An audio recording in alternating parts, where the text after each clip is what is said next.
Hey guys, welcome back to my channel. If you are new here, my name is Kutlano or Kay and I'm from South Africa. I currently live in South Korea as an English teacher.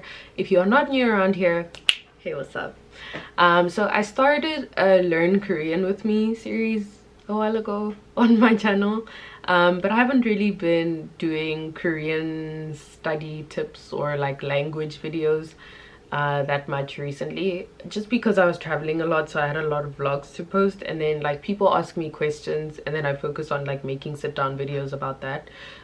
So now that I'm focusing on sit down videos again, I wanted to make a few language learning videos to add to that series. So if you have no idea why you should be taking Korean language learning advice from me, then I will link up here the YouTube video where I speak Korean. I have a vlog where I try to speak Korean as well, and then I also make TikTok videos semi-regularly. I would say regularly, but I don't know what defines that, where I give you like Korean language tips, or I give Koreans tips about learning English. And yeah, I just tell you kind of words that are relevant in everyday conversation on TikTok. So I'll put it up here somewhere, and then you can follow that if you'd like short doses of Korean language learning every so often.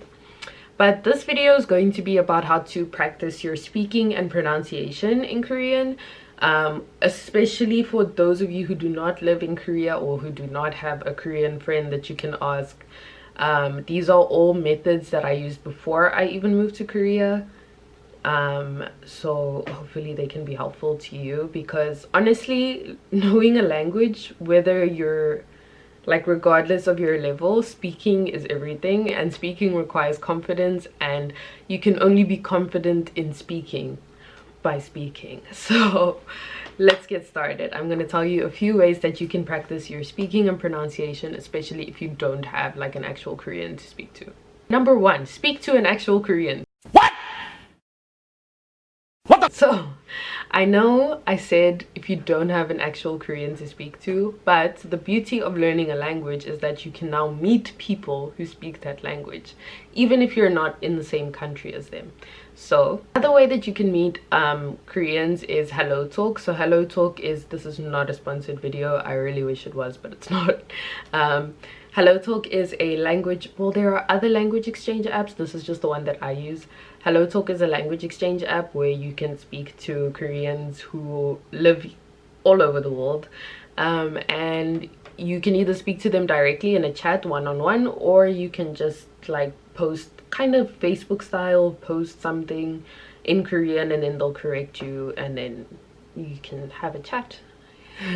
So yeah, there are other ways to meet Korean people, but yeah, you can meet them in person or you can meet them on the internet. I know they say don't talk to strangers on the internet, but when you're learning a language, you realize that you kind of have to speak to strangers on the internet if you don't live in the country of your target language. Anyway, the beauty of it is like once you become close to native speakers, then they, you know, you can just talk about regular stuff and they'll correct you depending on your relationship. And yeah, or you'll just learn from your mistakes. Basically, you're going to speak to them and make a bunch of mistakes and they'll correct you, and that's how you're going to learn. So okay, for that you need to be okay with making mistakes. It's okay to make mistakes. You're not, no one expects you to speak perfect Korean. So yeah, that's method number one, is speak to an actual Korean. Number two, speaking to yourself. If you do not have Koreans around you, or maybe because of the time difference you can't talk to your friends on whatever app you met them on, or your pen pal or whoever, you can speak to yourself in Korean. What I do is, like, if I'm doing something, I'll be like, if I'm thinking about something, I'll mumble to myself in Korean. I try to force myself to speak in Korean and then like mumble out loud, because let's say you learn a new word but you're not really, maybe the pronunciation is difficult. So I have a friend, I don't know if she watches my videos, but if you watch this, you know who you are. Please leave a comment down below. But she says that the pronunciation of 죄송합니다 is like formal language for I'm sorry. She says she just can't get her mouth around it. So if I have a situation like that where there's a new word that I learned and maybe the pronunciation is a little bit difficult, then what I'll do is I'll say it to myself out loud multiple times just so that my mouth can get used to saying it until eventually the pronunciation sounds natural.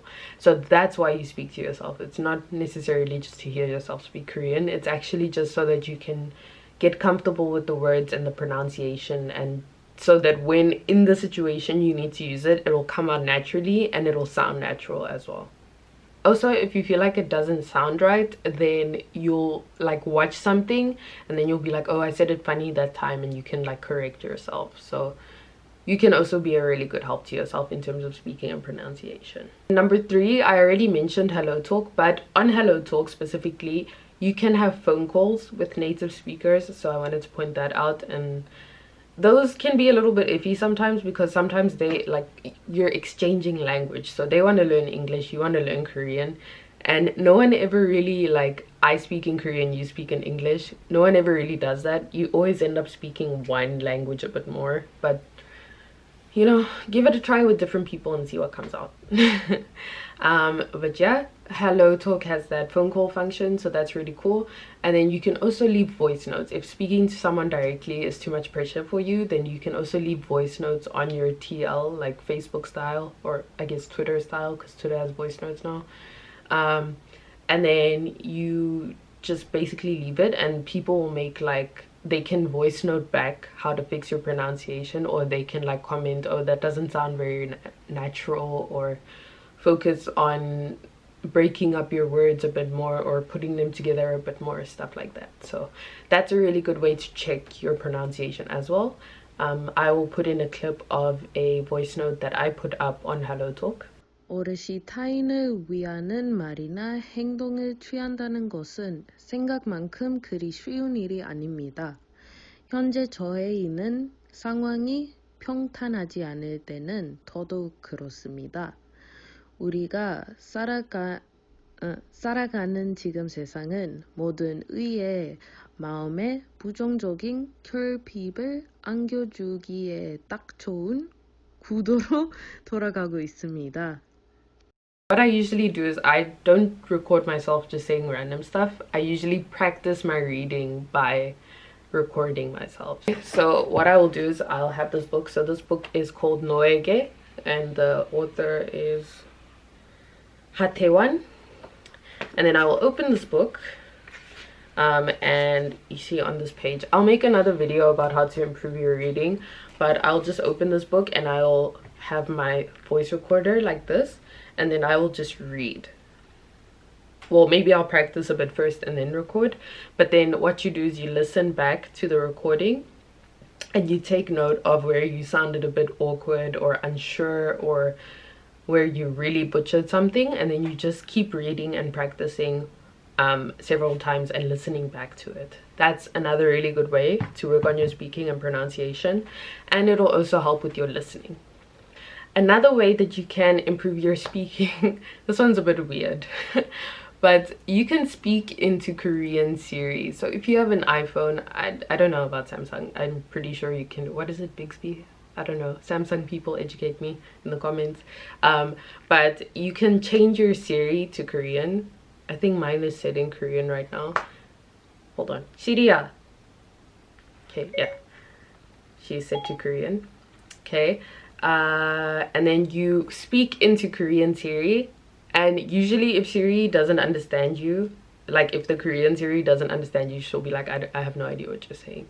And then you'll know that your pronunciation or your grammar structure or whatever that you're trying to say is incorrect, and you can figure out a different way to say it. So for example, 시리야, 오늘 날씨가 어때요? 현재 날씨는 맑은 상태이며 기온은 섭씨 2도입니다. 기온은 2도에서 오늘 밤 영하 8도까지 내려갈 전망입니다. Okay, so she understood what I said. I asked her, how's the weather today? And she gave me a weather report and said some stuff that I didn't really understand. But the point is, what I said was correct. So that's one way that you can also check your Korean pronunciation in real time if you don't have a Korean around you. And then the last method that you can use, I haven't really used this one in a while because these apps tend to be inaccurate in any case. But if you go into Papago, do I have Papago as an app on here? Okay, I deleted Papago as an app because I feel like sometimes it's inaccurate.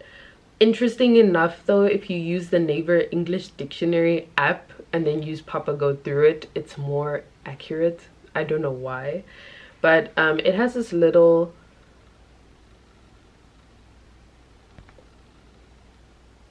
okay, it's not gonna focus. Okay, can you see that? It has a little microphone here. Focus. It has a little microphone here that you can press and speak into. It's kind of like voice text, and you can speak into that and then it will type out what you said, and basically you'll see by what it types out whether what you said was correct or if your pronunciation was off or whatever the case is. So the same sentence, how's the weather today?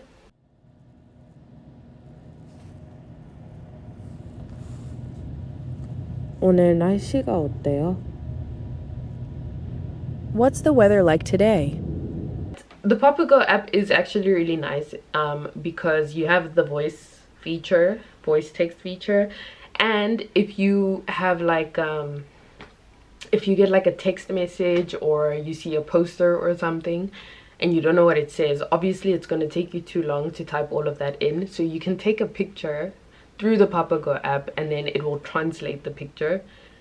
It can be very inaccurate. That's all I'm gonna say, but it's a good feature, especially if you're a beginner who, or even if you're somebody who just doesn't really have that much interest in learning Korean, or you only want to learn to like a certain level, you don't care about like really complicated words and grammar structures, then it's a really good app. But if you're somebody who's trying to be intermediate to advanced at some point in the future, it's just more frustrating than anything. And yeah, that's basically all I had in terms of how I practiced my speaking for Korean. I'm a really confident speaker. I make a ton of mistakes though. Like, I think people think my Korean is better than it actually is. It's not. I just really have a lot of speaking confidence. That's all it is. It's not even that my Korean is like that great. But yeah, I still make very basic mistakes, so then my advice would just be to be confident and to speak as often as you can. Throw yourself in situations where you have to speak Korean and you'll level up in no time. So if you found this video helpful, please like, comment, subscribe, hit the notification bell so you know when I'm posting. And if you have any other language related requests, please leave them in the comments and I'll make that video eventually. Thank you for watching. Bye.